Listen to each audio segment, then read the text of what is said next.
Over 3 seasons, Star Trek's guest stars left unforgettable marks on the final frontier. But what happened after the camera stopped? Some found new fame, some faded from the spotlight, and others have since passed on. A few even returned decades later in ways no one expected. So sit back, relax, and let's set a course to find out what became of some of the most popular guest stars from Season 1 and beyond. She was the very first guest star audiences ever saw on Star Trek, and her character wasn't even human. Jean Ball, born May 3rd, 1928 in Chicago, Illinois, made television history in the debut episode The Man Trap, playing Nancy Crater, or rather, the alien creature impersonating her. Before beaming aboard the Enterprise, Ball was a familiar face on stage and television. She lit up Broadway in musicals like Call Me Madam and The Gay Life, and became a TV regular with roles on Perry Mason, Bonanza, and the school drama Mr. Novak. After Star Trek, she worked steadily through the late 60s, before stepping out of the spotlight in the early 70s. Jean Ball passed away in 1996, at the age of 67. He played one of Star Trek's most unsettling early characters, a teenager with unimaginable powers and no idea how to live among humans. Robert Walker Jr., born April 15, 1940 in Queens, New York, starred as Charlie Evans in Charlie X, the orphan survivor of a transport crash who was given extraordinary abilities by the alien Thasians. The son of Hollywood legends Robert Walker and Jennifer Jones, Walker trained at the Actors Studio and was already building a solid resume with roles in Ensign Pulver and guest spots on Combat and The Time Tunnel. His performance in Charlie X balanced awkward innocence with sudden bursts of menace, making the episode one of Season 1's standouts. After Star Trek, Walker worked steadily in film and television, appearing in Easy Rider, Columbo, and Murder, She Wrote. He passed away in 2019 at the age of 79. Before he tried to kill Captain Kirk with godlike powers, he was already a rising star in Hollywood. Gary Lockwood, born February 21st, 1937, in Los Angeles, California, played Lieutenant Commander Gary Mitchell in Where No Man Has Gone Before, the episode that convinced NBC to greenlight Star Trek. Lockwood's career was already in warp drive. He headlined Gene Roddenberry's earlier series, The Lieutenant, shared the screen with Natalie Wood in Splendor in the Grass, and even acted alongside Elvis Presley in It Happened at the World's Fair. As Gary Mitchell, he delivered one of Trek's most chilling transformations, shifting from loyal friend to dangerous superbeing. 2 years later, Lockwood rocketed into cinema history as astronaut Frank Poole in Stanley Kubrick's 2001 A Space Odyssey. He continued acting in films and TV through the 1990s.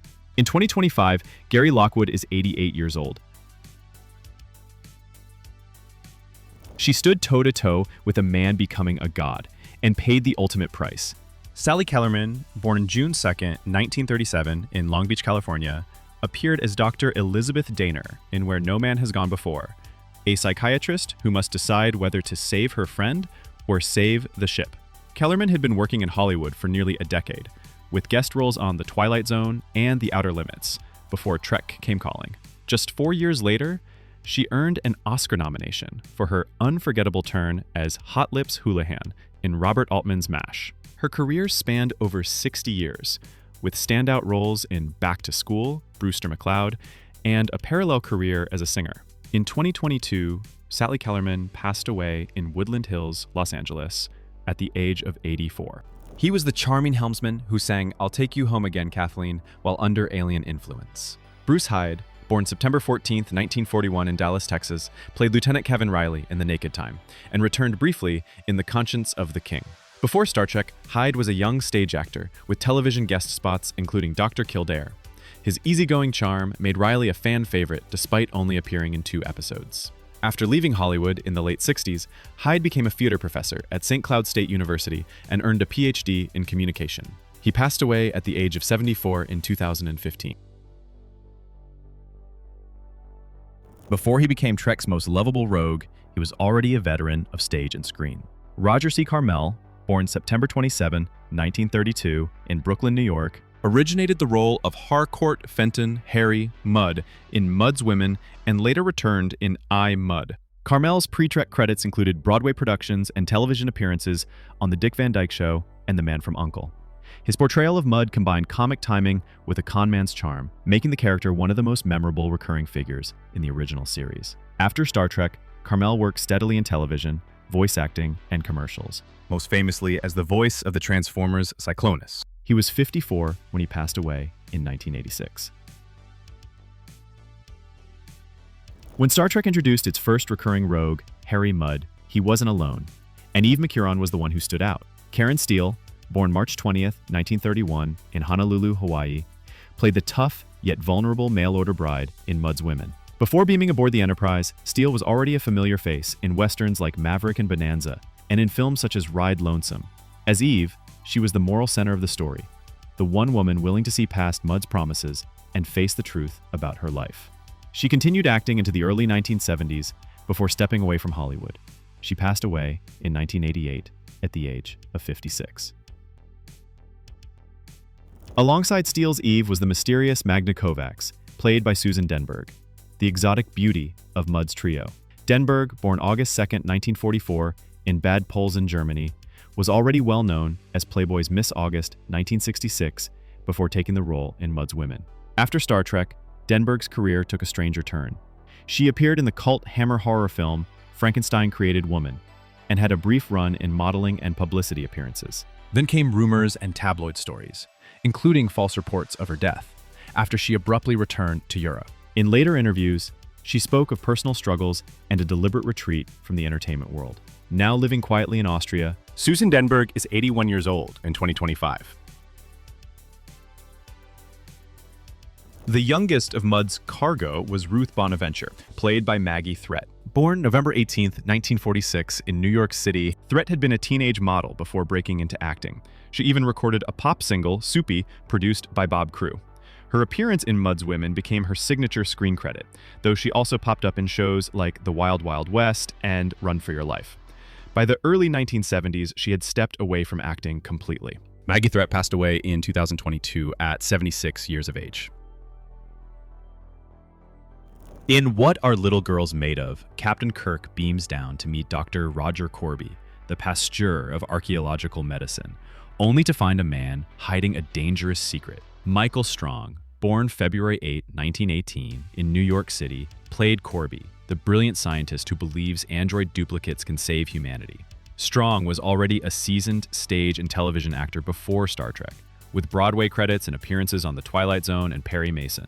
His portrayal of Corby moves from warm intellect to unsettling zeal, setting the tone for the entire episode's moral dilemma. After Star Trek, Strong worked steadily in television and films like Point Blank, before stepping away from the screen in the late 1970s. He passed away in 1980 at age 62. At Corby's side was Andrea, a flawless android with a human face, played by Sherry Jackson. Born February 15, 1942, in Wendell, Idaho, Jackson was already known to audiences as Terry Williams on Make Room for Daddy and for guest roles on series like 77 Sunset Strip and Perry Mason. In Star Trek, her performance as Andrea balanced innocence with quiet tension, making her final moments in the episode unexpectedly poignant. The costuming, famously revealing by 1960s TV standards, became one of the show's most talked about visuals. Jackson continued working in television and film through the 1980s, appearing in Batman, The Wild Wild West, and The Miniskirt Mob. As of 2025, she is 83 years old. Towering over them both was Rook, the ancient alien android with the deep, rumbling voice. Ted Cassidy, born July 31st, 1932, in Pittsburgh, Pennsylvania, was instantly recognizable to TV viewers as Lurch from the Addams Family. In What Are Little Girls Made Of, Cassidy gave Rook both menace and pathos, physically dominating the screen while delivering a memorable vocal performance. His work as Rook also tied him to another Trek icon. He provided the voice of the Gorn in Arena later that season. Cassidy became a prolific voice actor and character performer until his death in 1979 at the age of 46. In the episode Miri, the Enterprise crew discovers a planet where a deadly disease has wiped out all the adults, and the children are slowly aging into madness. At the center of it is Miri, played by Kim Darby. Born July 8, 1947 in Los Angeles, California, Darby was just starting her career with early TV appearances on shows like Gunsmoke and The 11th Hour. As Miri, she captured the mix of fear, hope, and awkward affection of a girl torn between childhood and adulthood, especially in her heartfelt moments with Captain Kirk. The role hinted at the depth she would bring to her breakout part just a few years later, opposite John Wayne in True Grit.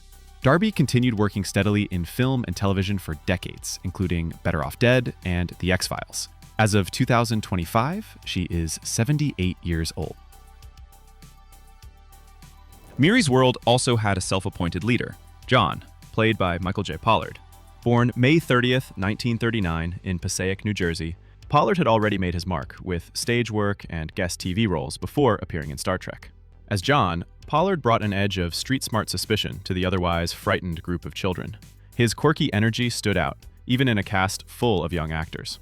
Not long after, Pollard shot to fame in Bonnie and Clyde, earning an Academy Award nomination. He went on to a long career in offbeat roles, before passing away in 2019 at the age of 80. In Dagger of the Mind, the Enterprise visits a rehabilitation colony that's hiding a sinister secret, overseen by Dr. Tristan Adams, played by James Gregory. Born December 23, 1911 in the Bronx, New York, Gregory had a long career on stage and in film before Star Trek, with roles in The Manchurian Candidate, A Majority of One, and numerous TV dramas. Gregory's Adams exudes charm at first, masking the arrogance and ruthlessness beneath. His scenes with Captain Kirk and Dr. Noel turn from polite to threatening as the episode's darker truths come to light. After Star Trek, Gregory played General Ursus, the guerrilla military leader in Beneath the Planet of the Apes, and later became a TV favorite as Inspector Luger on Barney Miller. He passed away in 2002 at the age of 90.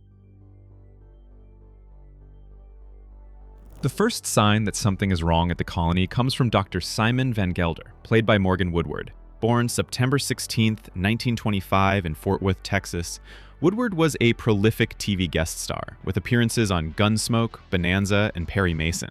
In Dagger of the Mind, Woodward delivers a raw, unsettling performance as a man driven nearly mad by experimental mind treatments, his intensity adding urgency to the story. Woodward returned to Star Trek in the second season episode, The Omega Glory, and acted in dozens of shows before retiring. He was 93 when he passed away in 2019. Dr. Helen Noel, the Enterprise's psychiatry officer, was played by Mariana Hill. Born February 9, 1942, in Santa Barbara, California, Hill was building a steady career in the 1960s, with appearances on Hogan's Heroes, That Man, and Perry Mason. In Dagger of the Mind, Noel arrives with a hint of shared history, a brief flirtation with Kirk at a shipboard Christmas party. Once inside the penal colony, she proves herself resourceful and composed, matching wits with Dr. Adams and helping Kirk turn the tables on him. Hill went on to appear in films like High Plains Drifter and The Godfather Part 2 before gradually stepping away from acting. Hill is 83 years old in 2025. The alien who put Captain Kirk to the ultimate test in the Corbomite maneuver wasn't a seasoned actor in disguise. It was a 7-year-old. Clint Howard, born April 20th, 1959 in Burbank, California, played Baylock, the child-sized alien whose imposing image was revealed to be a friendly face. Before Star Trek, Howard was already acting, with appearances on The Andy Griffith Show alongside his older brother, Ron Howard. His eerie yet oddly charming Baylock became one of the series' most memorable reveals, and his voice was dubbed by actor Walker Edmiston for the role. Howard went on to a long career in film and television, with roles in Apollo 13, Austin Powers, and recurring cameos in later Star Trek series. In 2025, he's 66 and still an active character actor. That same episode gave us a young officer cracking under pressure. Anthony Call, born August 31, 1940, in Los Angeles, California, played Lieutenant Dave Bailey in the Corbomite maneuver. Before Trek, he logged early television work and stage roles. As Bailey, he embodied a green junior officer, eager, anxious, and ultimately brave enough to volunteer as the Enterprise's envoy to Baylock. After Star Trek, he built a long run in daytime drama on Guiding Light and One Life to Live, then moved into narration.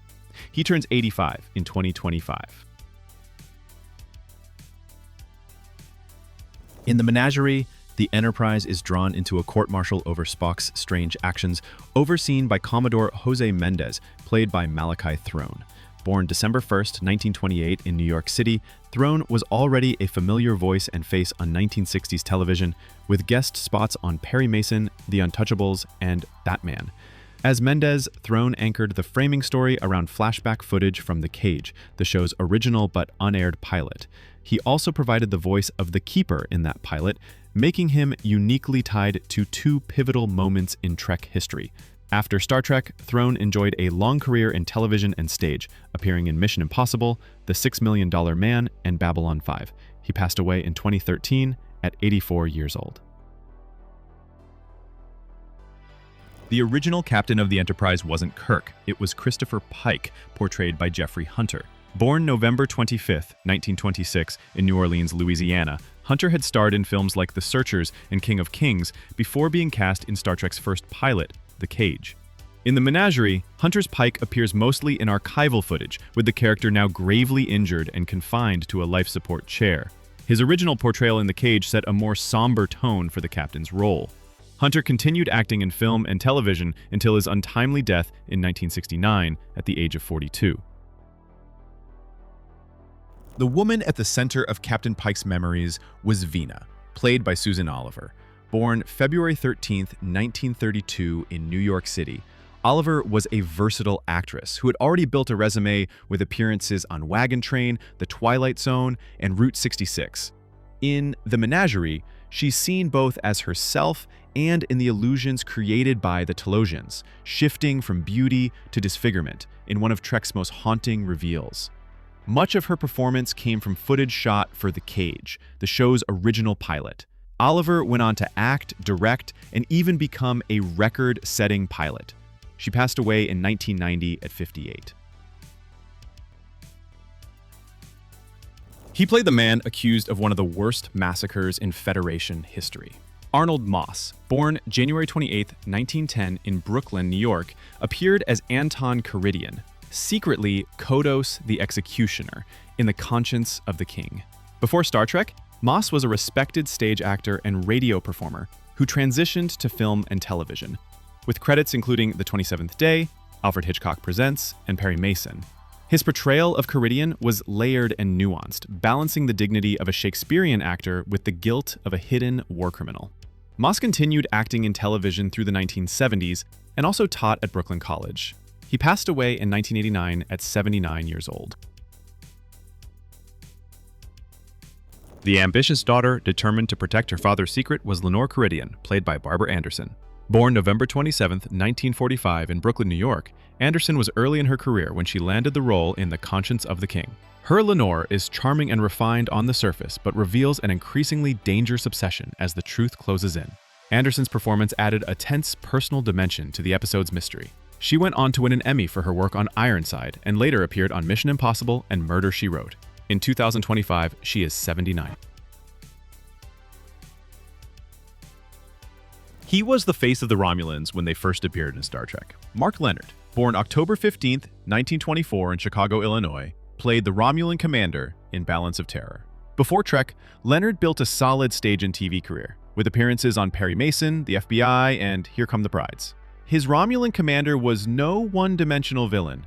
Leonard brought a sense of weary honor to a man following orders in a cat-and-mouse battle with Kirk. Leonard would return to Star Trek in later seasons and films as Spock's father, Sarek, and as a Klingon captain, making him unique in Trek history. Leonard passed away in 1996 at age 72. As Decius, the ambitious Romulan officer who pushes for war, Lord Montaigne brought tension inside the enemy ship. Born February 26, 1931 in Brooklyn, New York, Montaigne was a trained dancer and stuntman before turning to acting. His role as Decius was brief but memorable, showing a younger, more aggressive counterpoint to the commander's restraint. Montaigne would return to Trek in Amok Time as the Vulcan Stonn. He went on to work steadily in television and film through the 1980s and passed away in 2017 at the age of 86. On the Enterprise bridge, Lieutenant Stiles viewed the Romulans through the lens of old war wounds. Paul Comey, born February 11, 1932 in Boston, Massachusetts, served in the Korean War before starting his acting career in the late 1950s. In Balance of Terror, Comey's Stiles embodies suspicion and prejudice, adding another layer of drama to the story's parallel with submarine warfare. Comey went on to more than 300 television appearances, including Perry Mason, The Fugitive, and Hawaii Five-0. He passed away in 2016 at 84 years old. He was the grinning Academy rival who taunted Kirk at every turn. Bruce Mars, born October 23, 1935 in New York City, played Finnegan in Shore Leave. Before Trek, Mars guest starred on series like The Time Tunnel and Voyage to the Bottom of the Sea. As Finnegan, a living embodiment of Kirk's youthful frustrations, he played the role with over-the-top energy, providing much of the episode's humor and chaos. Mars acted in television through the late 60s, before leaving Hollywood to become a Benedictine monk, later known as Brother Paraclete. In 2025, he is 89. Yeoman Tanya Barrows spent shore leave, caught between wonder and danger. Emily Banks, born January 23, 1938 in Boston, Massachusetts, was building her television resume when she joined the cast for this episode. Her portrayal gave Barrows a playful curiosity that contrasted with the surreal events on the amusement park-like planet. Banks continued acting into the early 1970s before stepping away from the industry. She was 85 when she passed away in 2023. Shirley Bond, born May 22, 1934 in Inglewood, California, played Ruth, a vision from Kirk's past in Shore Leave. Bond had already appeared on The Adventures of Ozzie and Harriet and My Three Sons. As Ruth, she brought a gentle warmth to the role, serving as a bittersweet reminder of Kirk's earlier life. She continued acting in television through the late 1970s. In 2025, she is 91.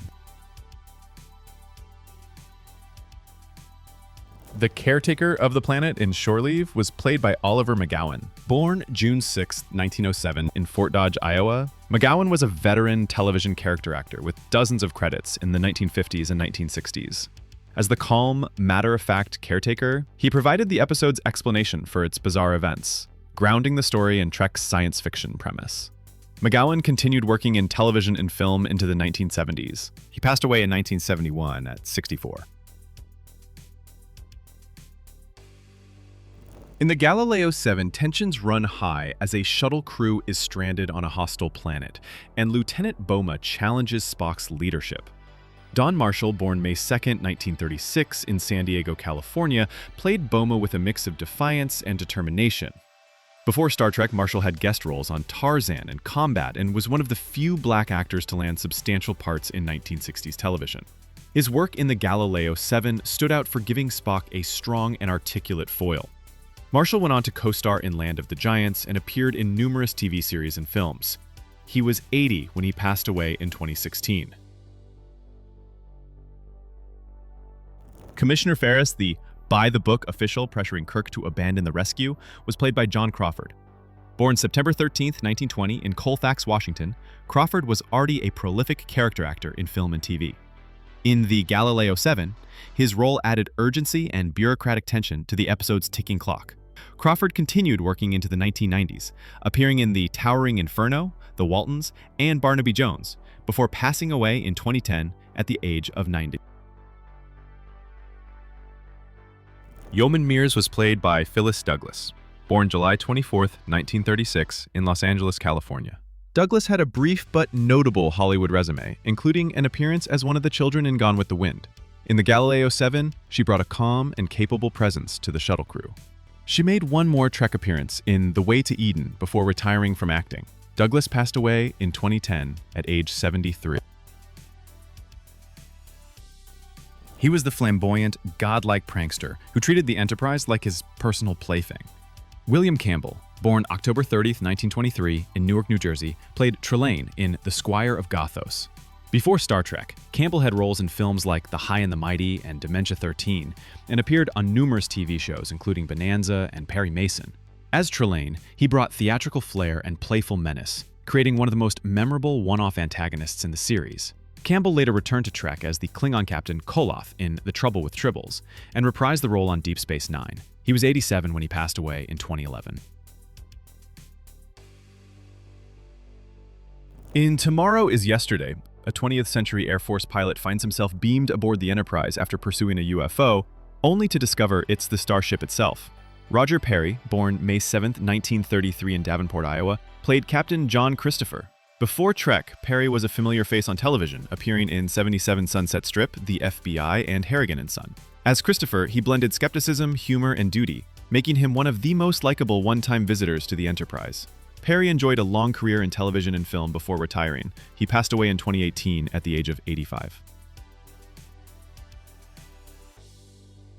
Colonel Fellini, the Air Force security officer determined to uncover the truth about the Enterprise crew, was played by Ed Peck. Born March 26, 1917 in New York City, Peck was a regular on television, often cast as military or police authority figures.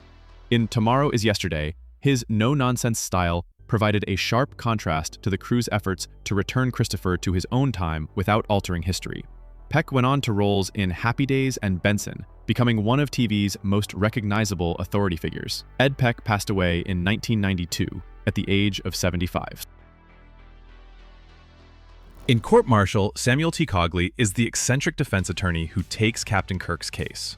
Elisha Cook Jr., born December 26, 1903 in San Francisco, California, was already a Hollywood veteran with a career stretching back to the 1930s, including classics like The Maltese Falcon and The Big Sleep.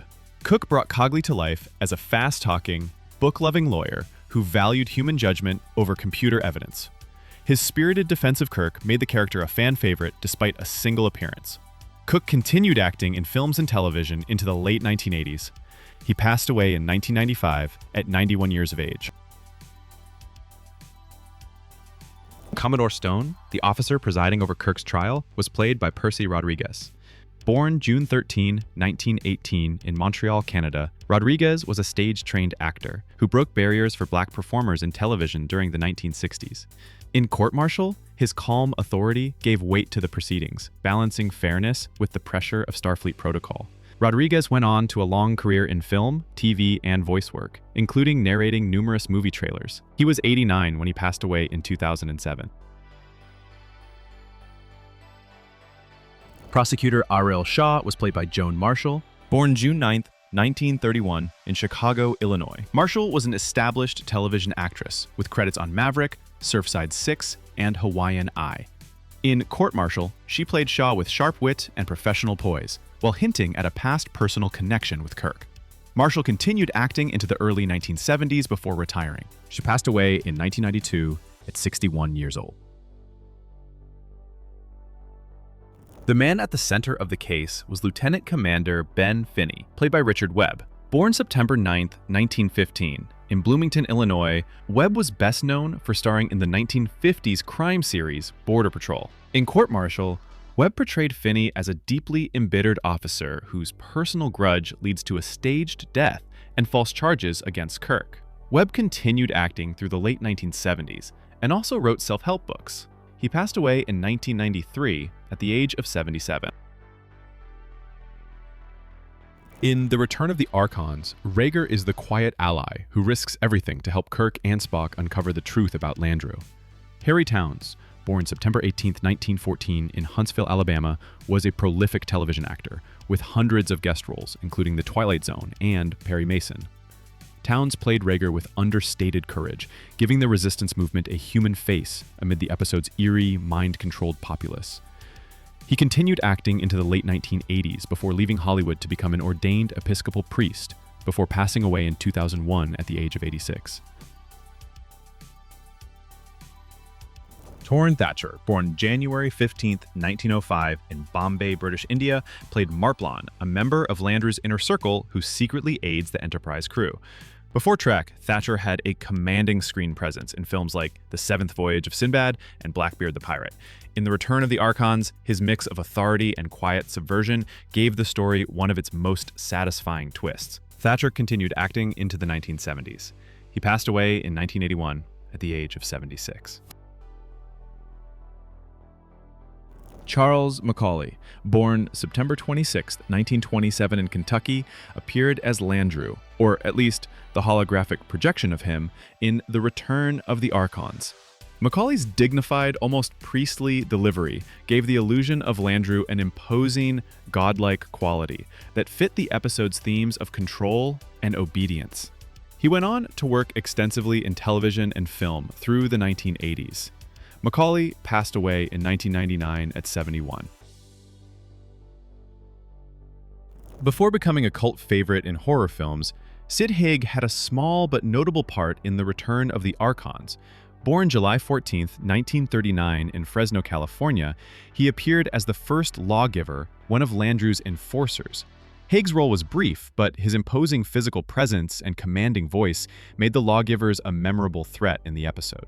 Haig went on to decades of work in cult cinema, including House of a Thousand Corpses and The Devil's Rejects. Haig passed away in 2019 at age 80. One of Star Trek's most legendary villains made his debut in Space Seed. Ricardo Montalban, born November 25, 1920 in Mexico City, Mexico, played Khan Noonien Singh, a genetically engineered tyrant from Earth's past revived by the Enterprise crew. Before Trek, Montalban was already a film star, with MGM musicals, swashbucklers, and dramas to his credit, along with guest appearances on countless television shows. As Khan, he projected intelligence, charm, and danger, creating a character so memorable he returned 15 years later in Star Trek II: The Wrath of Khan. Montalban continued a long career in television and film, hosting Fantasy Island and winning an Emmy for How the West Was Won. He passed away in 2009 at 88 years old. Lieutenant Marla McGivers, the Enterprise's historian who falls for Khan, was played by Madeline Rue. Born October 3, 1935, in Washington, D.C., Rue had a busy television career in the 1960s, with appearances on Perry Mason, Bonanza, and The Untouchables. Her portrayal of McGivers gave the episode its romantic and moral tension, as the character's loyalty is torn between duty and desire. Rue continued acting in television and film until the early 1990s, even working from a wheelchair after being diagnosed with multiple sclerosis. She passed away in 2003 at 68. In A Taste of Armageddon, David Opatoshu played Anan 7, the leader of a world waging war entirely by computer simulation. Born January 30, 1918 in New York City, Opatoshu was a veteran of stage, film, and television, with roles in Exodus and The Twilight Zone. As Anan 7, he was calm, persuasive, and utterly committed to a chilling system that killed without a shot fired, making him one of the series' most unsettling political antagonists. Opatoshu's career spanned decades, with appearances in Hawaii Five-0, Columbo, and Raid on Entebbe. He passed away at the age of 78 in 1996. Barbara Babcock, born February 27, 1937, in Fort Riley, Kansas, appeared as Mia 3, a citizen marked for death in her planet-simulated war. Babcock's performance brought humanity to the episode's abstract concept, showing the individual cost of an impersonal conflict. She went on to a long television career, winning an Emmy for Hill Street Blues. In 2025, she is 88. In This Side of Paradise, Jill Ireland played Layla Kalomi, the woman who once loved Spock and finally saw him return her feelings, thanks to the influence of alien spores. Born April 24, 1936, in London, England, Ireland had built a career in British film and television before moving to Hollywood, appearing in shows like The Man from U.N.C.L.E. and The Virginian.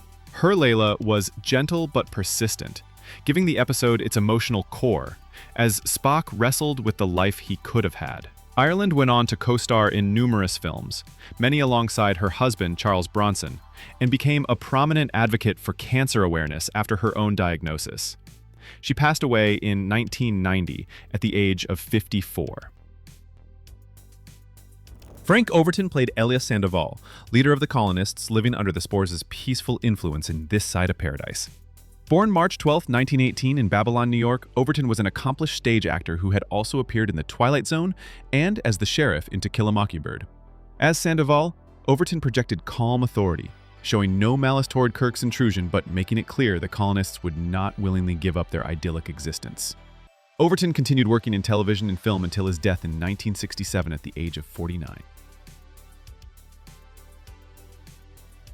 In The Devil in the Dark, Ken Lynch played Vanderberg, the frustrated mining colony leader desperate for help against an unseen killer. Born July 15, 1910 in Cleveland, Ohio, Lynch was a familiar television face, often cast as tough cops or authority figures, with credits on The Fugitive, Bonanza, and The Untouchables. As Vanderberg, he brought a grounded, working-class realism to the episode, making the miners' fear and frustration believable. Lynch worked steadily in film and television into the early 1990s before he passed away in 1990 at the age of 79. In Errand of Mercy, audiences met the Klingons for the first time, led by the formidable Commander Kor. John Colicos, born December 10th, 1928 in Toronto, Canada, was already an accomplished stage and television actor, with credits on Mission Impossible and The Virginian. As Kor, Colicos set the tone for Klingon portrayals with a mix of charm, cunning, and menace. His performance was so memorable that he returned decades later to reprise the role on Star Trek Deep Space Nine. Colicos enjoyed a long career in television, film, and theater until passing away at the age of 71 in 2000. John Abbott, born June 5, 1905 in London, England, played Aelborn, the seemingly humble leader of the Organians. Abbott's calm diplomatic presence gave way to the revelation that the Organians were powerful, non-corporeal beings, adding one of the episode's biggest twists. A veteran of stage and film, Abbott worked steadily in Hollywood until his retirement. He passed away in 1996 at age 90. Peter Bracco, born January 16, 1903 in Reading, Pennsylvania, appeared as Glamour, one of the Organians in Errand of Mercy. A prolific character actor, Bracco had already appeared in dozens of films and television series by the time he joined Trek. His role in this episode, while brief, contributed to the mysterious and peaceful tone of the Organians. Bracco continued acting well into the 1980s, with credits in One Flew Over the Cuckoo's Nest and The Rockford Files. He passed away in 1992 at 89 years of age. In the alternative factor, Robert Brown took on the unusual challenge of playing both Lazarus and his alternate universe counterpart. Born November 17, 1926, in Trenton, New Jersey, Brown had a solid television resume with appearances on Perry Mason, Bonanza, and The Fugitive. His portrayal demanded rapid shifts between the frantic, unstable Lazarus and the calm, rational anti-Lazarus, giving the episode a dual performance showcase. Brown later starred in the series Here Come the Brides and worked steadily on television into the 1990s. Brown passed away in 2022 at 95 years old. Janet McLaughlin, born August 27, 1933, in Harlem, New York, played Lieutenant Charlene Masters, a starship engineer assisting in the crisis. Before Trek, she had guest starred on The Alfred Hitchcock Hour and The Man from U.N.C.L.E. In The Alternative Factor, McLaughlin's role was notable for presenting a capable black woman in a non-stereotypical professional position, rare for 1960s television. McLaughlin enjoyed a long career in film and television, including Sounder and The Rockford Files. She passed away in 2010 at the age of 77. In The City on the Edge of Forever, Joan Collins played Edith Keeler, the compassionate social worker whose fate forces Captain Kirk to make an impossible choice. Born May 23, 1933, in London, England, Collins was already a film and television star, appearing in movies like Land of the Pharaohs and The Girl in the Red Velvet Swing. As Keeler, Collins brought warmth, intelligence, and optimism, making the tragedy of her character's destiny all the more poignant. Her chemistry with William Shatner gave the episode its enduring emotional impact. Collins went on to decades of stardom, including her iconic role as Alexis Carrington on Dynasty. She is 92 in 2025. In Operation Annihilate, Joan Swift played Aurelin Kirk, Captain Kirk's sister-in-law and the wife of his doomed brother, George. Born May 11, 1933, in Sacramento, California, Swift had a television career through the 1960s, appearing in series like Perry Mason and The Doctors. Her harrowing performance as Aurelin, writhing in pain and warning Kirk of the parasitic threat, added urgency and emotion to the season 1 finale. Swift continued acting into the 1970s before stepping away from the screen. She passed away in 2016 at 83. He played Kirk's young nephew Peter in the season 1 finale, and his survival was left hanging.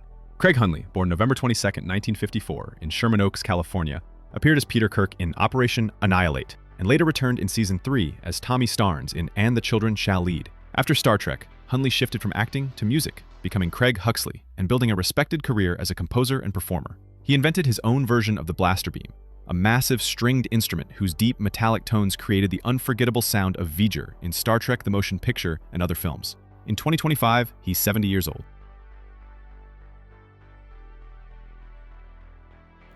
In Amok Time, T'Pau presides over Spock's wedding challenge on Vulcan. Celia Levski was born on February 21st, 1897, in Vienna, and brought a commanding presence to the role. After Star Trek, she kept working into the late 60s and 70s, with guest spots on series such as The Flying Nun, Marcus Welby, MD, The Waltons, Emergency, and The Streets of San Francisco. She passed away in 1979 at the age of 82. T'Pring, the cool and calculating Vulcan who manipulates events to her advantage, was played by Arlene Martell. She was born on April 14, 1936, in New York City. After her memorable Star Trek appearance, Martell became a familiar face on 1960s and 70s television with roles on Mission Impossible, Columbo, and Hogan's Heroes. She remained active in film, TV, and the convention circuit until she passed away in 2014 at the age of 78. Stan, the Vulcan who was chosen by T'Pring over Spock, was portrayed by Lawrence Montaigne. He was born on February 26, 1931, in Brooklyn. Montaigne was also seen in Season 1 as Romulan officer Decius in the episode Balance of Terror. Away from Trek, he appeared on The Fugitive, Mission Impossible, and Hawaii Five-0. He later wrote a memoir about his Hollywood experiences. Lawrence Montaigne passed away in 2017 at the age of 86. In Who Mourns for Adonais, Apollo, the ancient Greek god who tries to claim the Enterprise crew as his new worshippers, was played by Michael Forrest.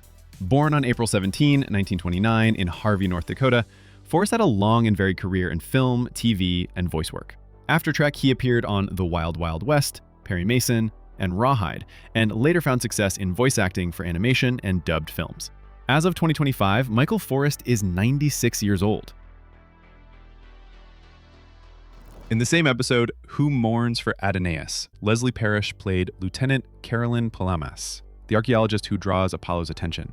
She was born on March 18, 1935 in Melrose, Massachusetts. Before joining Trek, she had roles in Lil Abner and For Love or Money. Afterwards, she guest starred on shows like Mannix and Murder, She Wrote before leaving acting in the 1980s to focus on writing and activism. As of 2025, she is 90 years old.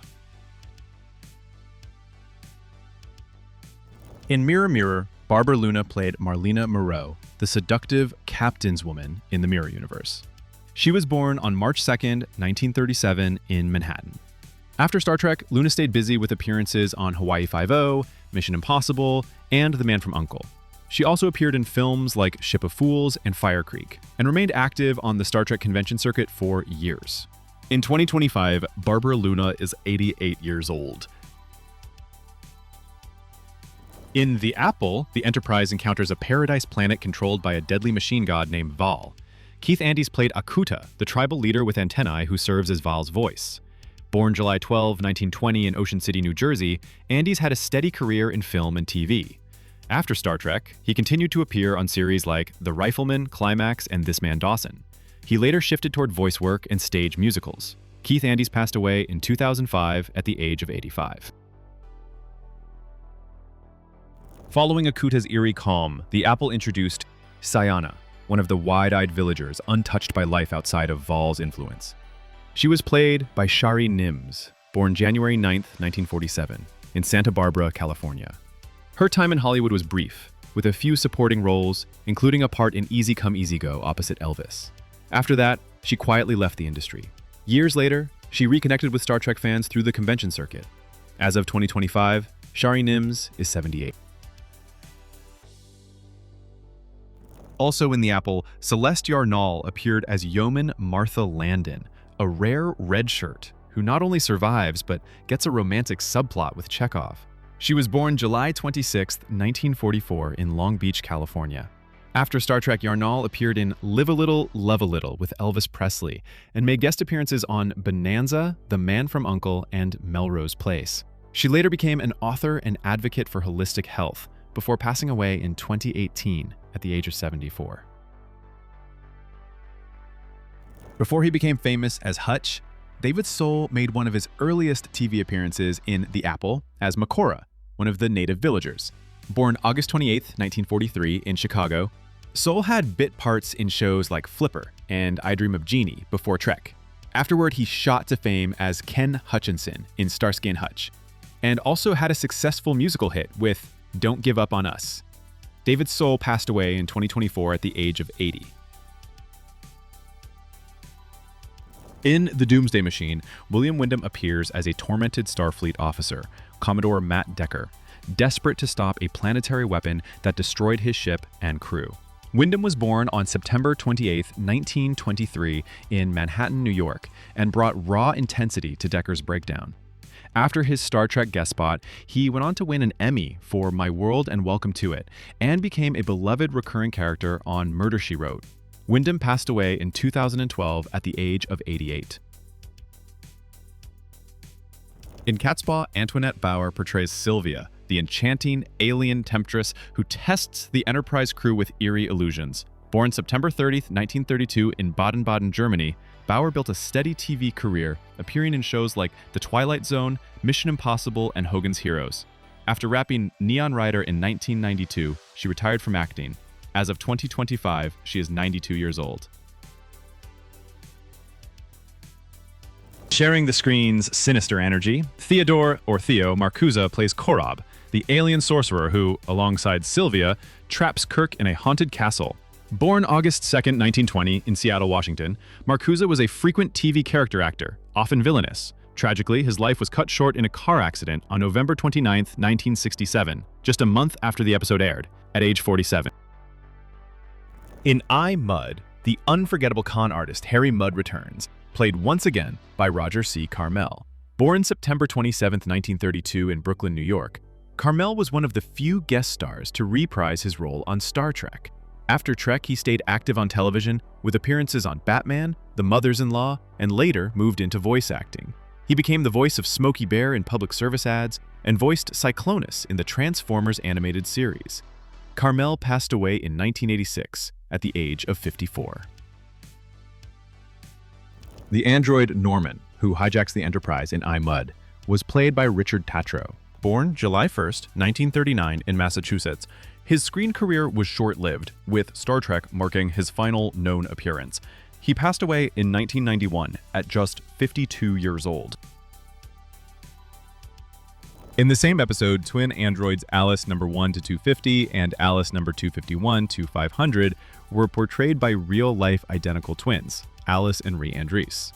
Born September 5, 1936 in Thornton, Illinois, the sisters were briefly active in modeling and television. Following Star Trek, their appearances included small parts in The Wild Wild West and The Monkees before stepping away from Hollywood. Rhea Andrees passed away in 2009 at age 72. Alice Andrees passed in 2005 at age 68. Kay Elliott appeared as Stella Mudd, or at least a robotic version of her built to nag Harry Mudd for eternity. Born May 14, 1929 in Illinois, she had a number of television appearances during the 1960s, including Dragnet and Petticoat Junction.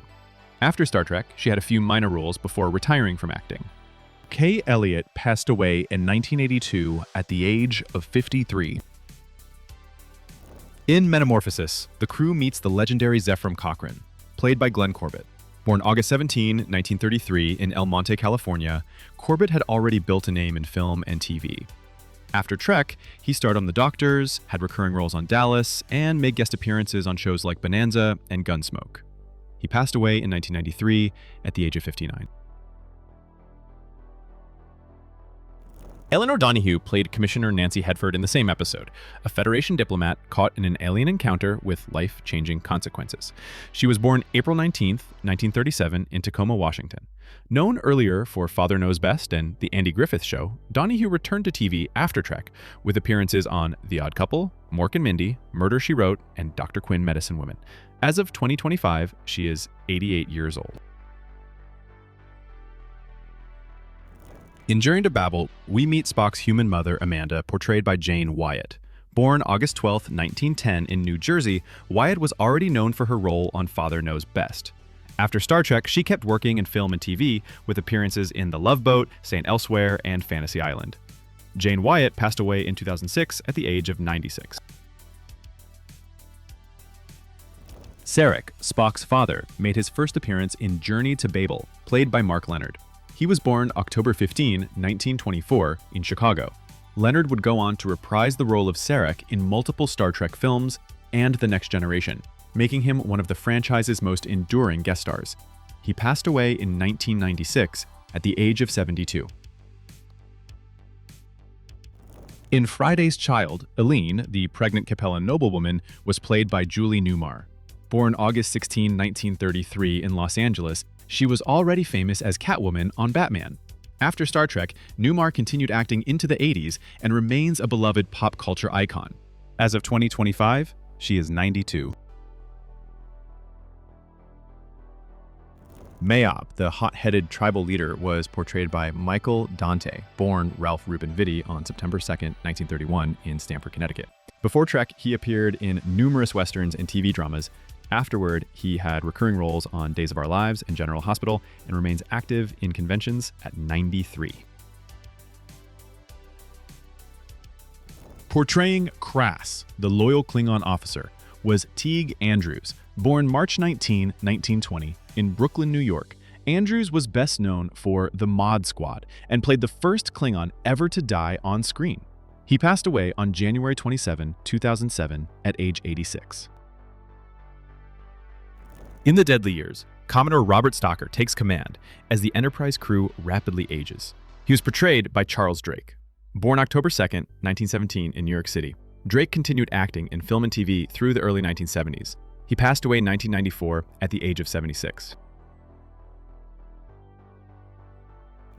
Dr. Janet Wallace, the ship's physician and Kirk's former love interest, was played by Sarah Marshall. Born May 25, 1933, Marshall enjoyed a long career in TV and stage. She passed away in 2014 at the age of 80. In Obsession, a young officer's guilt drives the plot, and that officer was Ensign Garrovick, played by Stephen Brooks. He was born August 12, 1942 in Columbus, Ohio. Before joining Starfleet, at least on screen, Brooks had already made his mark on television in series like The Nurses and Men in Crisis.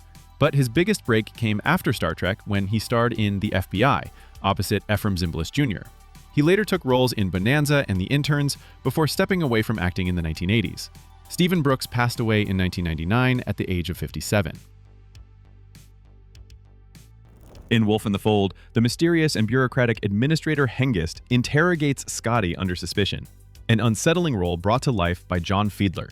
Born February 3, 1925 in Platteville, Wisconsin, Fiedler enjoyed a long career in film, TV, and animation. He is perhaps best known as the voice of Piglet in Winnie the Pooh. He passed away in 2005 at age 80. Jarrus, the prefect of Argilius II, was played by Charles Macaulay. Born September 26, 1927 in Louisville, Kentucky, he later made guest appearances on Perry Mason, Mission Impossible, and Columbo. Macaulay passed away in 1999 at the age of 71.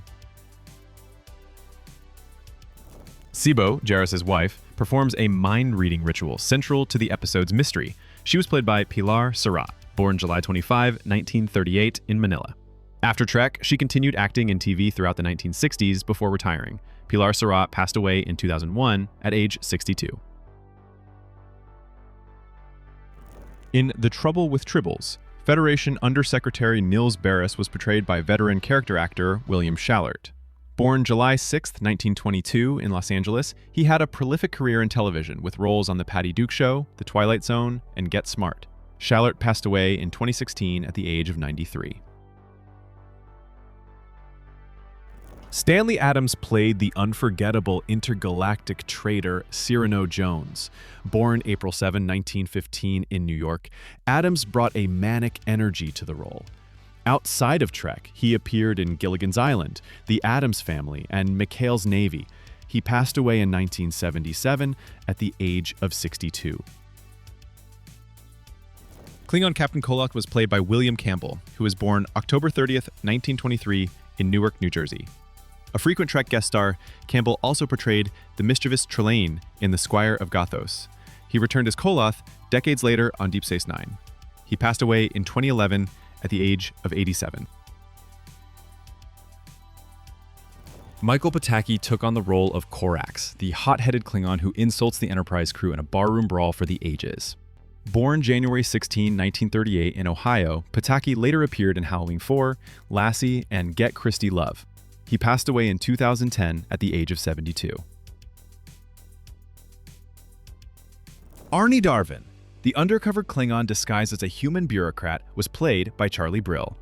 Born January 13, 1938, in Brooklyn, Brill had roles on Rowan and Martin's Laugh-In, Murder, She Wrote, and even returned as Darwin in Deep Space Nine's Trials and Tribulations. As of 2025, he is 87 years old. In The Gamesters of Triskelion, Galt, the cold and commanding master of the Thralls, was portrayed by Joseph Ruskin. Born April 14, 1924, in Haverhill, Massachusetts, Ruskin appeared in 5 different Star Trek series over the decades. He also had roles in Get Smart, Mission Impossible, and The Twilight Zone. He passed away in 2013 at the age of 89. Angelique Pettyjohn played Shauna, the silver-haired drill thrall who trains Captain Kirk for combat and eventually questions her role in the Triskelion system. Born March 11, 1943, in Los Angeles, she later appeared in the Mad Doctor of Blood Island, Get Smart, and had a cult following on the convention circuit. She passed away in 1992 at the age of 48. In a piece of the action, the Enterprise crew finds themselves navigating a planet warped by 1920s gangster ideals. Anthony Caruso brought Bella Oxmix, the ruthless mobster, to life. Born April 7, 1916, in Frankfort, Indiana, Caruso was already a fixture in film noir and Western television. His pre-Trek appearances included The Untouchables, Have Gun, Will Travel, and Bonanza, and he continued acting into the 1970s on shows like Mission Impossible and Fantasy Island. Caruso passed away in 2003 at 86. Opposing Oxmix is Jojo Krakow, played by Vic Tayback. Born January 6, 1930, in Brooklyn, New York, Tayback later became a TV legend as Mel, the diner owner in Alice. His other credits include roles on MASH, Hawaii Five-0, and Starsky and Hutch. He passed away in 1990 at age 60. In A Private Little War, Nona is the enigmatic and dangerous medicine woman who enchants Kirk. She was brought to life by Nancy Kovac. Born March 11, 1935 in Flint, Michigan, Kovac had a strong career in television and film, including roles in Jason and the Argonauts and The Silencers. After Star Trek, she stepped back from acting when she married Zubin Mehta in 1969. As of 2025, she is 90 years old.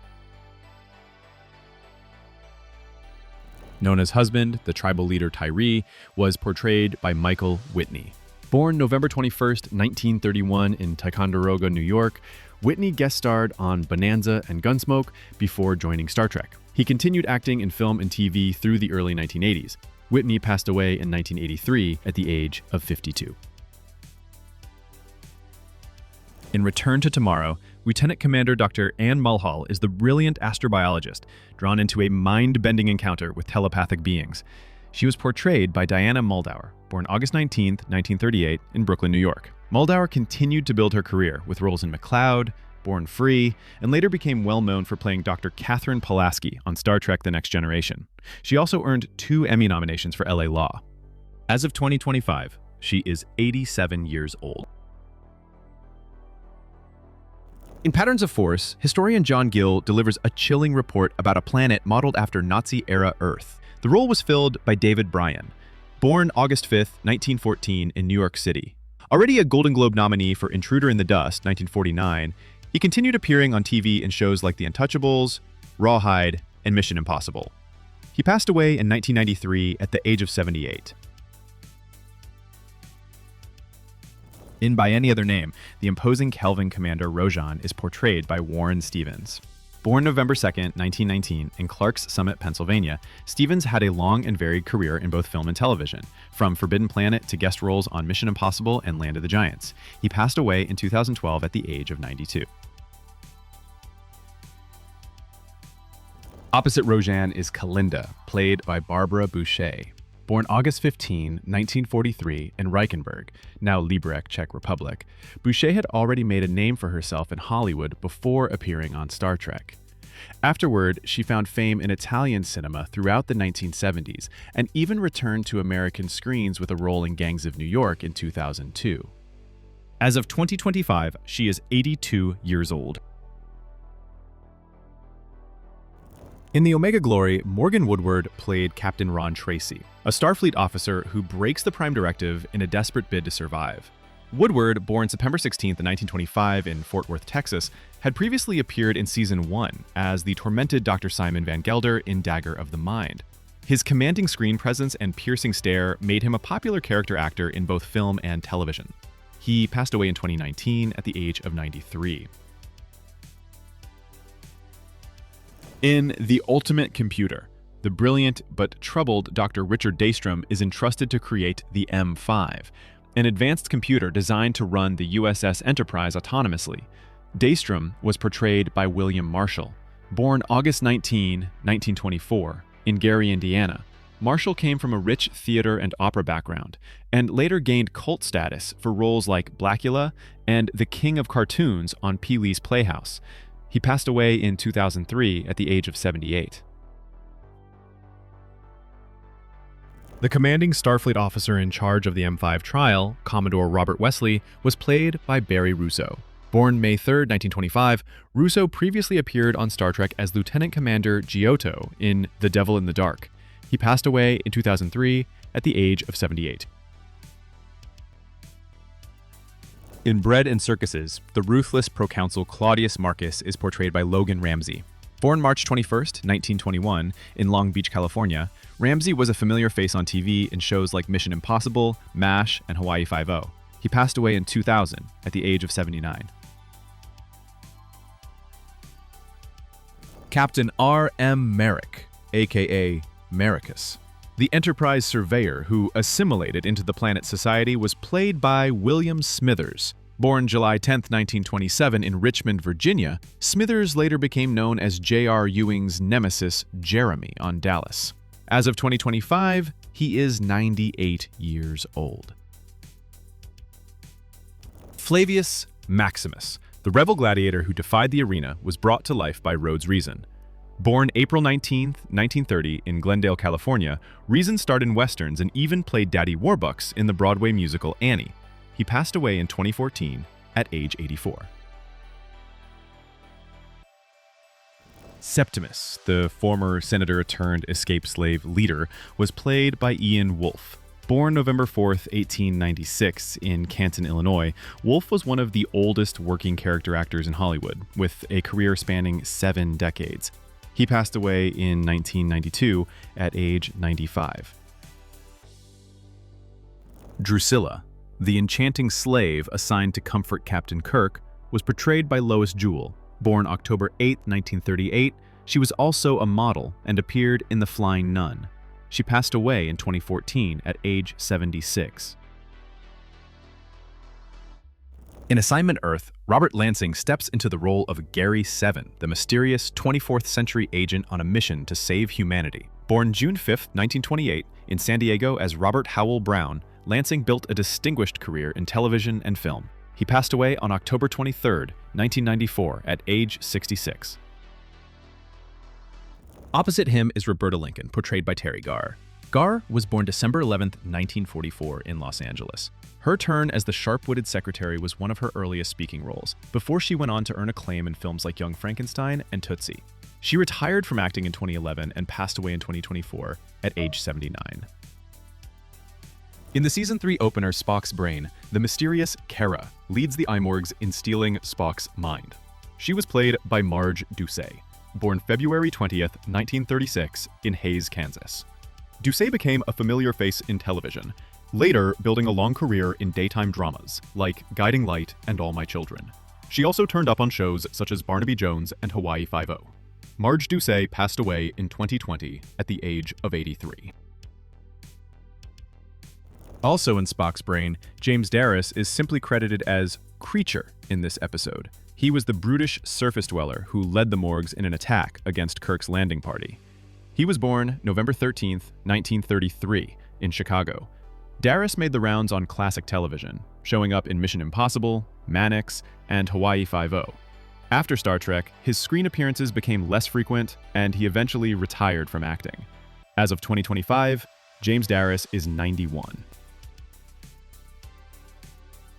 Sheila Layton appeared as Luma, one of the Imorgs living underground. She was born October 22, 1940, in Los Angeles. Layton worked regularly in the late 1960s and 1970s, with guest roles on The Green Hornet, Get Smart, and Marcus Welby, MD. She later appeared in the action film Girls Are for Loving in 1973. In 2025, Sheila Layton is 84. In the Enterprise incident, the Enterprise undertakes a daring scheme to steal the Romulan cloaking device. Battling both intellect and desire, the Romulan commander lures Spock into a high-stakes psychological game and earns her place in Star Trek legend. She was portrayed by Joanne Linville, born January 15, 1928 in Bakersfield, California. Linville became a familiar face on television with appearances in Columbo, Hawaii Five-0, Charlie's Angels, and Dynasty.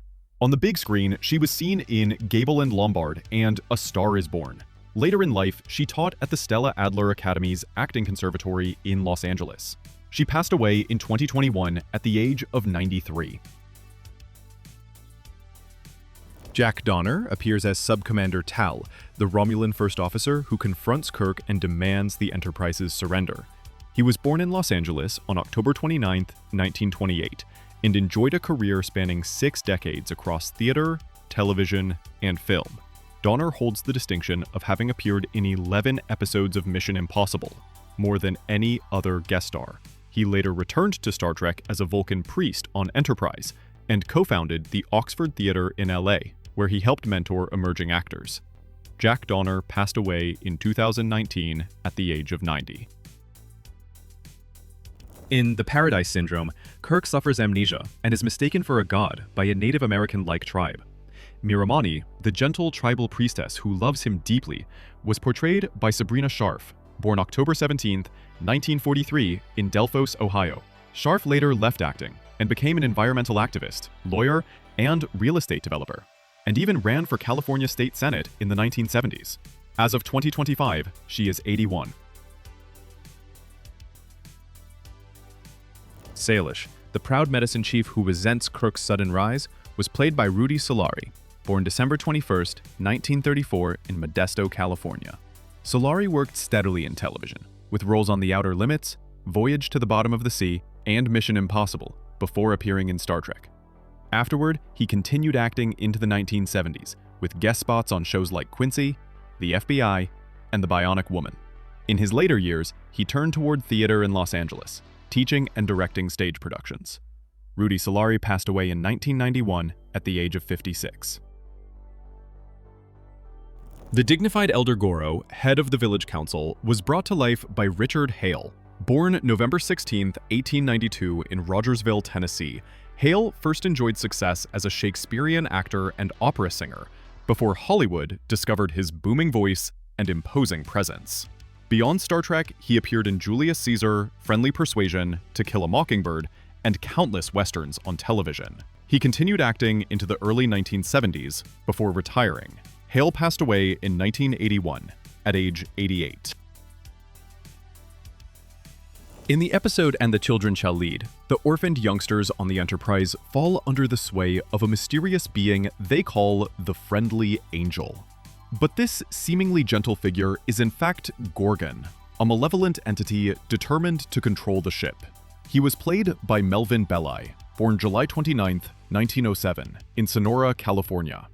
Famous in real life as the flamboyant trial lawyer nicknamed the King of Torts, Belli occasionally stepped in front of the camera, appearing as himself in Wild in the Streets, and later turning up on shows like Hunter and Murder, She Wrote.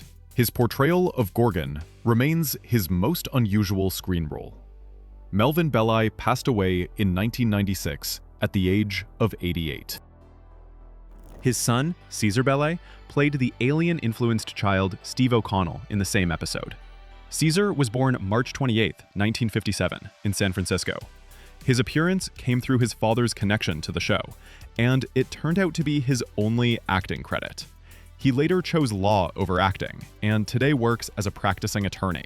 In 2025, he is 68 years old. Tommy Starnes, the oldest of the children, was played by Craig Huxley, credited at the time as Craig Hundley. Born November 22, 1954 in Sherman Oaks, California, Huxley transitioned from child actor into an accomplished musician and composer. He patented his version of the aluminum blaster beam, a unique instrument used in the soundtrack for Star Trek: The Motion Picture. At 70, he continues to be active in music and creative projects.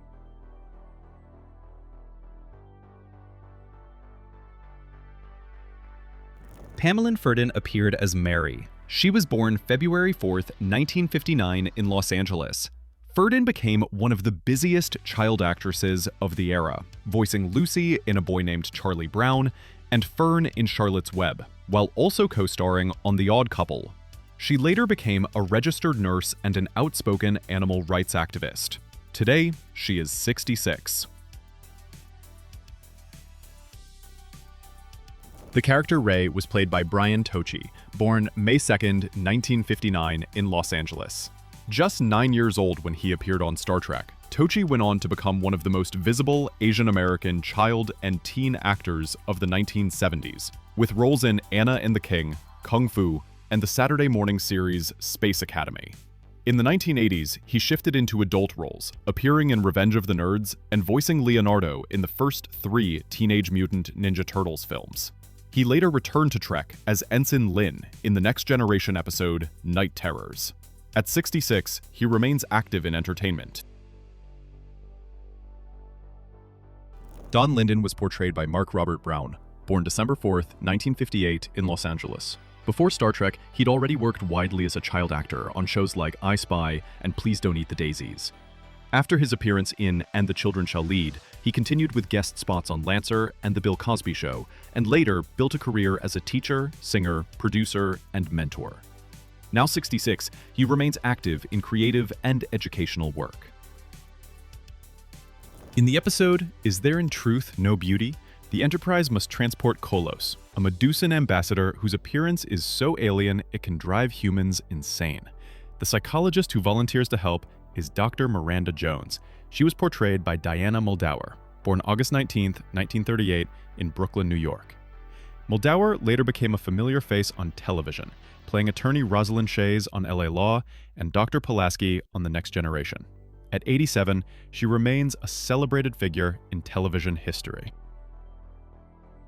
The ship's coordinator for the alien delegation, Larry Marvick, was played by David Frankham, born February 16, 1926, in Kent, England. Frankham enjoyed a prolific television career from the 1950s through the 1980s, appearing on series like The Outer Limits, Thriller, and The Waltons. He is 99 years old in 2025. In Spectre of the Gun, the Melkotians condemn Kirk and his landing party to play out the infamous gunfight at the OK Corral, but cast them in the roles of the Clanton Gang. Opposing them are the legendary lawmen of Tombstone. Wyatt Earp is portrayed by Ron Sobel, born March 28, 1928 in Chicago, Illinois. A familiar face in westerns, Sobel also appeared in films like True Grit and Papillon. He passed away in 2002 at the age of 74. Sylvia, the barmaid whose attraction to Chekhov changes the course of the showdown, is played by Bonnie Beecher, born April 25, 1941 in Minneapolis. Before Star Trek, she appeared on The Twilight Zone and Gunsmoke. After her Trek role, she made one last TV appearance in The Outsider, later in 1968, then retired from acting. She went on to a life of social activism, working with her husband Wavy Gravy to run a performing arts camp. At 84, she remains connected to that community. Virgil Earp is played by Charles Maxwell, born December 28, 1913, in Long Island, New York. A prolific character actor, Maxwell made dozens of appearances on westerns like Bonanza, Rawhide, and Bat Masterson, and could also be heard as the voice of the radio announcer on Gilligan's Island. He passed away in 1993 at the age of 79. Morgan Earp is portrayed by Rex Holman, born December 11, 1935, in Denver, Colorado. Holman returned to the franchise 2 decades later, playing Jean in Star Trek V: The Final Frontier. He worked steadily in television and film through the 1980s. Rex Holman passed away in 2025 at the age of 89. The role of Doc Holliday is played by Sam Gilman, born February 5th, 1915 in Brooklyn, New York. Gilman was a veteran character actor with dozens of credits in westerns and crime dramas, including appearances on Gunsmoke, The Big Valley, and Man X. Sam Gilman passed away in 1985 at the age of 70. The saloon bartender, Ed, is portrayed by Charles Seal, born April 29, 1897, in Los Angeles. A classic Hollywood character actor, he was best remembered as Mr. Crinky on Dennis the Menace, and turned up regularly on shows like Gunsmoke and Bonanza. He passed away in 1980, at the age of 82. Johnny Behan, the local lawman in Tombstone, is played by Bill Zuckert, born December 18, 1915, in the Bronx, New York. A veteran of radio, Broadway, television, and film, he later played Mr. Finkel in Ace Ventura: Pet Detective. Bill Zuckert passed away in 1997 at the age of 81. In Day of the Dove, the Enterprise faces off against the Klingons under the command of Kang, one of the most memorable Klingon captains of the original series. Kang was played by Michael Ansara, born April 15, 1922, in Syria and raised in Massachusetts. Ansara became known for commanding roles, from Cochise in Broken Arrow to appearances on I Dream of Jeannie and Voyage to the Bottom of the Sea. He returned to Star Trek as Kang in Deep Space Nine and Voyager, making him one of the rare original series guest stars to reprise his role decades later, before passing away in 2013 at the age of 91. Mara is Kang's devoted wife and the Klingon science officer who helps bridge the conflict with the Enterprise crew. She was played by Susan Howard, born January 28, 1944, in Marshall, Texas. After her guest turn on Star Trek, Howard found lasting fame in the 1970s and 80s, starring as Maggie in Petrocelli and as Donna Krebs in Dallas, where she became a household name. Later in life, she turned her attention to writing and political activism. She is 81 in 2025. In For the World is Hollow and I Have Touched the Sky, Dr. McCoy falls in love with Matira, the high priestess of the asteroid ship Yonada. She was portrayed by Catherine Woodville, born March 12, 1938, in Ewell, Surrey, England.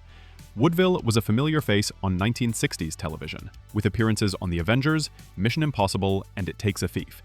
After Star Trek, she enjoyed a run on the daytime drama Days of Our Lives, before retiring from acting in the 1980s. Catherine Woodville passed away in 2013 at the age of 75. Another key figure in the story is the Old Man, who dares to question the Oracle's control over the people of Yonada. Before he dies, he utters the haunting words that give the episode its title, For the World is Hollow, and I Have Touched the Sky. He was played by John Lormer, born May 7, 1906, in Canton, Ohio. Lormer was one of the few actors to appear in 3 different Star Trek episodes, beginning with the original pilot, The Cage, then Return of the Archons, and finally here. A dependable character actor, he also turned up on Perry Mason, The Twilight Zone, Bonanza, and The Waltons. John Lormer passed away in 1986, at the age of 79. In Plato's Stepchildren, the Enterprise crew encounters a society of telekinetic Platonians who cruelly torment them. The only compassionate member of their group is Alexander, played by Michael Dunn. Born October 20th, 1934, in Shattuck, Oklahoma, Dunn was an accomplished actor and singer, standing just 3 feet 10 inches tall due to spondyloepiphyseal dysplasia. He brought both humor and pathos to the role of Alexander, who longs for dignity among his peers. Beyond Star Trek, Dunn was best known as Dr. Miguelito Loveless, the recurring villain on The Wild Wild West. His career also spanned stage and film, including an Academy Award-nominated role in Ship of Fools. Michael Dunn passed away in 1973 at the age of 38. Parman, the leader of the Platonians, who sadistically torments the Enterprise crew, was portrayed by Liam Sullivan. He was born May 18, 1923, in San Francisco, California. Sullivan carved out a long career in television, often cast as smooth villains or men of authority. He had notable appearances on Perry Mason, Alfred Hitchcock Presents, and The Twilight Zone. In later years, he took on roles in series like Columbo and Dynasty. Away from television, he also recorded religious and spoken word albums. He passed away in 1998 at the age of 74. Philana, the manipulative queen of the Platonians, was played by Barbara Babcock.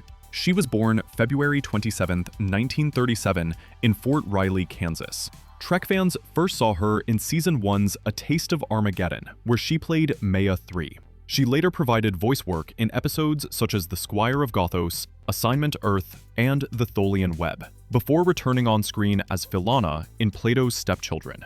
Beyond Star Trek, she built a celebrated television career, winning an Emmy in 1981 for Hill Street Blues and starring as Dorothy Jennings in Dr. Quinn, Medicine Woman. Today, she is 88. In Wink of an Eye, the Enterprise is infiltrated by the Skolosians, a race of hyper-accelerated beings. Their alluring queen, Dila, was played by Kathy Brown. She was born September 19, 1930, in San Luis Obispo, California. Brown became a familiar face on 1960s television, with guest roles on Perry Mason, Bonanza, The Alfred Hitchcock Hour, 77 Sunset Strip, and Have Gun, Will Travel. After Star Trek, she continued acting into the 1970s before retiring. She was married to actor Darren McGavin until her passing in 2003 at the age of 72. Rael, the Skolosian scientist and Dila's second-in-command, was played by Jason Evers. He was born January 2, 1922, in New York City. Evers enjoyed a long television career, starring in the early 60s drama Channing and appearing in films like The Brain That Wouldn't Die. He was also a frequent guest star on Gunsmoke, Perry Mason, Mission Impossible, and Charlie's Angels, continuing to work steadily into the 1990s. Jason Evers passed away in 2005 at the age of 83. In The Empath, the Enterprise crew encounters Jem, a mute alien who can absorb the pain of others through touch. The role was played by Catherine Hayes, born July 26, 1933, in Princeton, Illinois. Hayes had a career that stretched from primetime dramas like The Road West and Night Gallery to a nearly 40-year run as Kim Hughes on the daytime soap As the World Turns. Her sensitive performance as Jem remains one of the most poignant guest appearances in Star Trek. Catherine Hayes passed away in 2022 at the age of 87. Lal, one of the mysterious Vians who capture Kirk, Spock, and McCoy, was played by Alan Bergman. He was born October 17, 1927, in Brooklyn, New York. Bergman worked steadily on television in the 1960s and 70s, with guest roles on the FBI, Mission Impossible, Hogan's Heroes, and The Rockford Files. He also had a small role in the Charles Bronson film The Stone Killer. Alan Bergman passed away in 2017 at the age of 89. Than, one of the Vians who joins Lal in testing the limits of Jem's empathy by tormenting Kirk, Spock, and McCoy, was played by Willard Sage. He was born August 13, 1922, in London, Ontario, Canada. Sage worked steadily in television throughout the 1960s and early 70s, with guest roles on Perry Mason, Bonanza, Gunsmoke, and The Virginian. He also played Dr. Blake in Colossus, The Forbin Project. He passed away in 1974 at the age of 51. In Elan of Troyes, the Enterprise must transport Elan, the proud and temperamental Dolmen of Elas, to an arranged marriage meant to secure peace. She was played by France Nuyen, born July 31, 1939, in Marseille, France. Nuyen first rose to fame as Liat in the film South Pacific, before building a career in both movies and television, with appearances on I Spy, Columbo, Kung Fu, and a regular role as Dr. Paulette Kiem on Saint Elsewhere in the 1980s. In 2025, she is 86 years old. Ambassador Petrie of Troyes, who tries in vain to tame Elan's fiery temper and prepare her for her royal marriage, was played by Jay Robinson. He was born April 14, 1930, in New York City. Robinson shot to fame in the 1950s, playing the decadent Emperor Caligula in The Robe and Demetrius and the Gladiators. His career continued with roles in films like Shampoo and Big Top Pee-wee. On television, he guest starred on series such as Bewitched, Murder, She Wrote, and had a recurring role as Dr. Shrinker in The Croft Super Show. Jay Robinson passed away in 2013 at the age of 83. Crichton, Elon's aide who secretly plots sabotage aboard the Enterprise, was played by Tony Young. He was born June 28, 1937 in New York City. Early in his career, he headlined the short-lived Western series Gunslinger, and on the big screen he appeared in the biker film Chrome and Hot Leather. Tony Young passed away in 2002 at the age of 64. In Whom Gods Destroy, the Enterprise crew confronts Garth of Izar, a once-celebrated starship captain who has descended into madness. The role was played by Steve Einat, born August 7, 1934 in Czechoslovakia and raised in Canada. Einat carved out a career as a charismatic character actor, appearing on Mission Impossible, Mannix, The Outer Limits, and Gunsmoke. He also appeared in films such as Madigan and In Like Flint. Off-screen, he branched into writing and directing. Tragically, Steve Einat died of a heart attack in 1972 while attending the Cannes Film Festival at just 37 years old. The alluring Orion inmate Marta is played by Yvonne Craig. She was born May 16, 1937 in Taylorville, Illinois. Craig had already risen to fame in the 1960s, appearing in films opposite Elvis Presley, like It Happened at the World's Fair and Kissin' Cousins. She became a pop culture icon as Batgirl on the Batman television series. After Star Trek, she continued acting, with roles on Love American Style, The $6 Million Man, and Fantasy Island. She passed away in 2015 at the age of 78.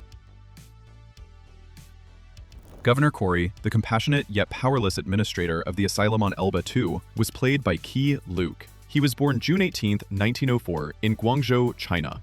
Luke was a pioneering Asian American actor, first gaining fame in the 1930s as Lee Chan in the Charlie Chan films, and later as Kato in the Green Hornet serials. In the 1970s, he became beloved for his recurring role as the blind Master Po on the series Kung Fu. His long career also included film appearances in Gremlins and Gremlins 2. Key Luke passed away in 1991 at the age of 86. In Let That Be Your Last Battlefield, Frank Gorshin portrays Beale, the authoritarian officer locked in endless pursuit of his enemy Lokai. Gorshin, born April 5, 1933 in Pittsburgh, Pennsylvania, was already world famous as the Riddler on the 1960s Batman series, a role that earned him an Emmy nomination. His film career included Where the Boys Are, That Darn Cat, and later 12 Monkeys. Beyond acting, he was celebrated as one of Hollywood's most gifted impressionists. Frank Gorshin passed away in 2005 at the age of 72. Lokai, the fugitive from Charon whose presence aboard the Enterprise reignites centuries of racial hatred, was portrayed by Lou Antonio. He was born January 23, 1934 in Oklahoma City, Oklahoma. Antonio was already known for his role in Cool Hand Luke and appearances on shows like Naked City and The Fugitive. In later years, he became a prolific television director, working on acclaimed series such as Picket Fences, Dawson's Creek, and Boston Legal. Today, he is 91. In The Mark of Gideon, Captain Kirk encounters O'Donnell, a woman used to ensnare him in a desperate plan to solve her planet's overpopulation crisis. She was played by Sharon Acker, born April 2, 1935 in Toronto, Canada. Acker appeared in films like Point Blank alongside Lee Marvin, and on television in The Wild Wild West. After Star Trek, she took on the role of Della Street in The New Perry Mason, and later had a long run on the series Texas in the 1980s. In 2023, Acker passed away at the age of 87. O'Donnell's father, Hodine, the Gideon leader determined to use Kirk in his planet's grim population control plan, was played by David Hurst. He was born May 8, 1926, in Berlin, Germany. Hurst enjoyed a wide-ranging career in both film and television, with roles in The Appaloosa opposite Marlon Brando, Hello Dolly as Rudolph the Head Waiter, and Kelly's Heroes. On television, he appeared in series such as Mission Impossible, The Man from U.N.C.L.E., and The Doctors. He passed away in 2019 at the age of 93. In That Which Survives, the Enterprise away team is stalked by Losira, A beautiful but deadly projection created by a long-dead alien computer. The role was played by Lee Merriweather, born May 27, 1935 in Los Angeles, California. A former Miss America, Merriweather stepped into pop culture history as Catwoman in the 1966 Batman movie, Then co-starred in The Time Tunnel and later in Barnaby Jones as Betty Jones for much of the 1970s. She continued working in television for decades, including guest roles on Murder, She Wrote and All My Children. In 2025, Merriweather is 90 years old. Early in the episode, the landing party's geologist, Lieutenant D. Amato, is singled out by Losira's lethal touch. He was played by Arthur Batanides, born April 9th, 1923 in Tacoma, Washington. Batanides was a familiar face on television, with appearances on shows like Rod Brown of the Rocket Rangers, The Detectives, and The Dick Van Dyke Show. Decades later, a new generation of fans came to know him as Mr. Kirkland in the Police Academy films. Arthur Batanides passed away in 2000 at the age of 76. Back aboard the Enterprise, Ensign John Watkins becomes another victim of Losira's deadly projection. He was played by Kenneth Washington, born October 19, 1936, in Ethel, Mississippi. Washington later became known as Sergeant Richard Baker on Hogan's Heroes. He passed away on July 18, 2025, at the age of 88. Returning in That Which Survives is Dr. Mbenga, played by Booker Bradshaw. He was born May 21, 1940, in Richmond, Virginia. Bradshaw had first appeared as Mbenga in the Season 2 episode A Private Little War. Beyond Star Trek, he was seen on television in The Mod Squad and appeared in the cult blaxploitation classic Coffee alongside Pam Grier. Bradshaw also built a career behind the scenes as a writer and producer for Motown. He passed away in 2003 at the age of 62. In the lights of Zetar, the Enterprise welcomes Lieutenant Mira Romaine, a specialist bound for Memory Alpha and the object of Scotty's affection. She was played by Jan Schutan, born November 5, 1932, in Los Angeles. Schutan was a familiar presence on television in the 1960s and 70s, with credits that included The Outer Limits, The Andy Griffith Show, Love American Style, and Room 222. She also appeared in films such as Dracula's Dog. Jan Schutan passed away in 2021 at the age of 88. In Requiem for Methuselah, the Enterprise encounters Flint, an immortal who has lived for thousands of years under countless identities, from Da Vinci to Brahms. He was portrayed by James Daly, born October 23, 1918, in Wisconsin Rapids, Wisconsin. Daly enjoyed a long career on stage and television, best known as Dr. Paul Lochner on the medical drama Medical Center. He also made appearances on The Twilight Zone, Mission Impossible, and Ironside. Off-screen, he was the father of actors Tyne and Tim Daly. James Daly passed away in 1978 at the age of 59. Flint's companion Reyna, ultimately revealed to be an android who begins to feel human emotions, was played by Louise Sorel. She was born August 6, 1940, in Los Angeles. Sorel built a long career on television, appearing in shows like The Fugitive, The Big Valley, Bonanza, and Hawaii Five-0. She became best known to soap opera fans as Augusta Lockridge on Santa Barbara and as Vivian Alamain on Days of Our Lives, roles she continued into the 21st century. In 2025, she is 85 years old. Leading a group of idealistic but misguided space hippies in The Way to Eden is Dr. Severin, played by Skip Homeyer. He was born October 5, 1930, in Chicago, Illinois. Homeyer began as a child actor, gaining early attention in the film Tomorrow the World, before moving into adult roles in movies like The Gunfighter, Fixed Bayonets, and Cry Vengeance. On television, he made frequent guest appearances on Perry Mason, The Rifleman, Bonanza, Mission Impossible, and Mannix. He retired from acting in the early 1980s.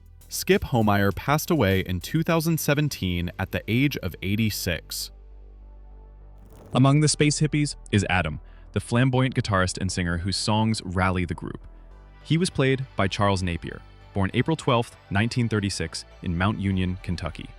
Napier built a prolific career in film and television, appearing in Rambo: First Blood Part 2, The Silence of the Lambs, and Austin Powers' International Man of Mystery. On the small screen, he turned up regularly on shows such as The Rockford Files, The A-Team, and Murder, She Wrote. He passed away in 2011 at the age of 75. Another of Dr. Severin's devoted followers, Mavig, was played by Deborah Downey. She was born November 30th, 1949 in Indiana. Credited early in her career as Deborah Downey, she was later known as Deborah Lyons.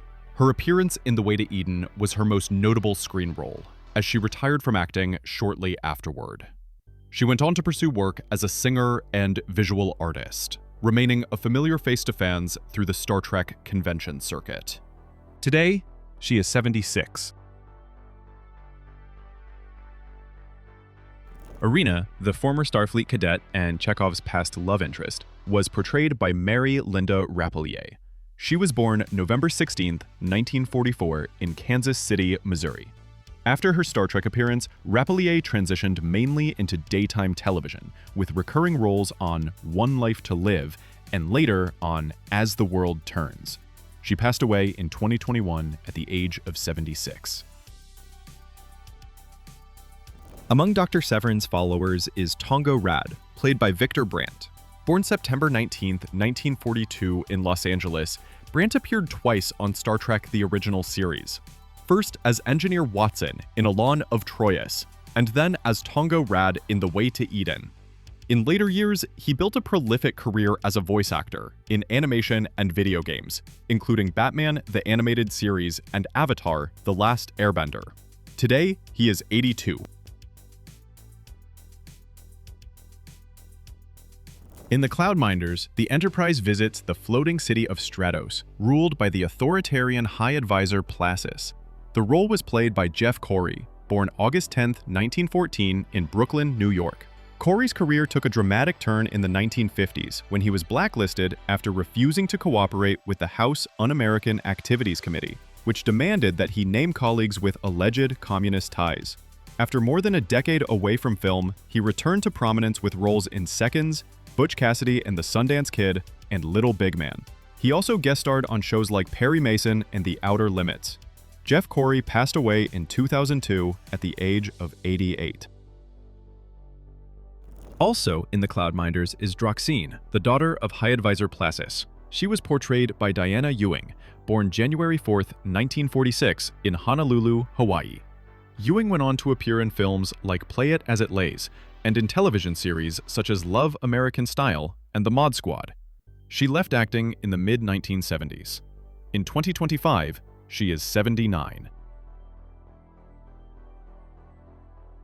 On the ground, the Troglodyte resistance finds its voice in Vanna, portrayed by Charlene Polite. She was born June 30, 1943 in Youngstown, Ohio. Polite's acting career was brief, with appearances on shows like Cannon and The Mod Squad. She passed away in 1999 at the age of 55. Among the Troglodyte rebels is Anko, portrayed by Fred Williamson. He was born March 5, 1938 in Gary, Indiana. Before turning to acting, Williamson was a professional football player in both the NFL and AFL. Soon after Star Trek, he made the jump to film with a role in MASH, and quickly became a major figure in the blaxploitation era, with hits like Black Caesar, Hell Up in Harlem, and 3 the Hard Way. He later appeared in From Dusk Till Dawn and Original Gangstas. Fred Williamson is 87 years old in 2025. In The Savage Curtain, the Excalbians recreate historic figures to test good versus evil, and Abraham Lincoln himself appears aboard the Enterprise. He was played by Lee Bergier, born April 10, 1918 in Brooklyn, New York. Bergier had a steady career in television, with credits on Perry Mason, Mission Impossible, and Mannix. He later became well known to 1980s audiences for his recurring role as Joseph Anders, the Carringtons' major domo on Dynasty. Lee Bergier passed away in 2007 at the age of 88. Among the recreated figures in The Savage Curtain is Surak, the revered father of Vulcan logic. He was portrayed by Barry Atwater, born May 16, 1918 in Denver, Colorado. Atwater had an active television career, with roles on Perry Mason, Mission Impossible, and The Twilight Zone. but he is especially remembered for playing the vampire Janos Skorzeny in the TV movie The Night Stalker. Barry Atwater passed away in 1978 at the age of 60. Colonel Green, the infamous war criminal conjured by the Excalbians, was played by Philip Pine. He was born July 16, 1920, in Hanford, California. Pine's television career stretched across decades, with appearances on The Twilight Zone, The Untouchables, The Outer Limits, and Mission Impossible. After his Star Trek role, he continued working steadily, including guest spots on Police Story in the 1970s. Philip Pine passed away in 2006 at the age of 86. Kahless the Unforgettable, the legendary Klingon hero conjured by the Excalbians, was portrayed by Bob Herron. He was born September 23, 1924, in Lomita, California. Herron was primarily a stuntman, amassing more than 500 film and television credits. Over his long career, he doubled for major stars, including Ernest Borgnine, Tom Bosley, Jackie Gleason, Cliff Robertson, Andy Griffith, and Robert Conrad. Bob Herron passed away in 2021 at the age of 97. The Excalbians also summoned Genghis Khan, brought to life by Nathan Jung. He was born November 29, 1946, in Bakersfield, California. His imposing size made him unnatural for villainous roles, and he became a familiar face on television, with appearances in Kung Fu, MASH, Starsky and Hutch, and The A-Team. On the big screen, he appeared in cult favorites like Big Trouble in Little China and Surf Ninjas. Nathan Jung passed away in 2021 at the age of 74. Rounding out the Excalbian tableau is Zora, portrayed by Carol Daniels, credited on screen as Carol Daniels Dement. Born October 7, 1935 in Los Angeles, she built a long career as a stuntwoman and stunt actress, with work on Star Trek dating back to the original pilot, The Cage. Today, she is 89. In All Our Yesterdays, the enigmatic librarian Mr. Ataz is brought to life by Ian Wolfe. Born November 4th, 1896 in Canton, Illinois, Wolfe enjoyed one of the longest careers of any Star Trek guest star, with more than 270 film and television credits. His film work included Rebel Without a Cause, Witness for the Prosecution, and Seven Brides for Seven Brothers. While on television, he turned up in shows like The Twilight Zone and WKRP in Cincinnati. Wolfe appeared twice on Star Trek the Original Series, also portraying Septimus in Bread and Circuses. Wolfe passed away in 1992 at the age of 95. Spock and McCoy, cast into a frozen wasteland, encounter Zarabeth, a woman condemned to live out her life in exile. She was portrayed by Mariette Hartley, born June 21, 1940, in Weston, Connecticut. Hartley's career spanned film, television, and commercials, with movie roles in The Return of Count Yorga and Marooned, television appearances on Peyton Place, Bonanza, and One Life to Live, and Emmy-winning work on The Incredible Hulk.